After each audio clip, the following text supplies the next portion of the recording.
রাসূল ডাকতেছেন, সাহাবীরা রে, আমার এই শহীদদেরকে দাফন করে দাও। শর্ত হলো গোসল দিও না, রক্তমাখা জামা কাপড়গুলো পাল্টাইও না, এই রক্তমাখা জামা সহ দাফন করে দাও। হাসরের ময়দানে আমি নবী এই শহীদগুলো লইয়া আল্লাহর আরশের কিনারে যাইয়া দাঁড়াবো, দেখাবো আমার উম্মতের মতো কেউ নি আল্লাহকে পাওয়ার জন্য এইভাবে কষ্ট করেছে।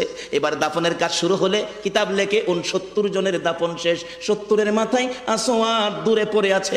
আমার নবী 2 কদম সামনে গিয়ে দেখে আসওয়াদ নতুন তরবারি হাতে চিত হয়ে পড়ে আছে, শহীদ হয়ে গেছে। আমার নবী ডাকে, রে আসওয়াদ, মদিনার হুর বিয়ে করতে পাঠাইছিলাম, মদিনার হুর বিয়ে করলি না, যুদ্ধের ময়দানে জীবন দিয়ে বিদায় হলে।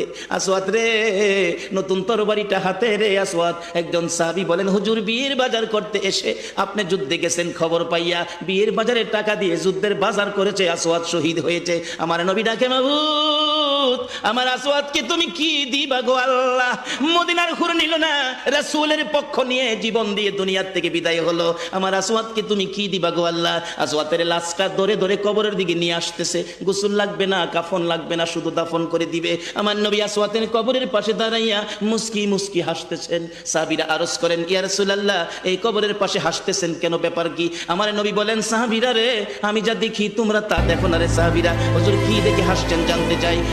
সাহাবীরা, আমার আসওয়াদ মদিনার হুর বিয়ে করতে যাইয়া যুদ্ধের খবর শুনে বিয়ের বাজারের টাকা দিয়ে যুদ্ধের বাজার করে জীবন দিয়ে কবরে রওনা হয়েছে। আমি নবী আসওয়াদের কবরের পাশে দাঁড়াইয়া দেখি রে, আমার আসওয়াদের কবরে মদিনার হুরের পরিবর্তে আমার আল্লাহ জান্নাতের হুর পাঠাইয়া দিছে। এমন একটা বাজার যদি আমাদের জীবনে হয়ে যায়, আমরা করতে পারি, বলুন আমাদের লাভ হবে না লস হবে?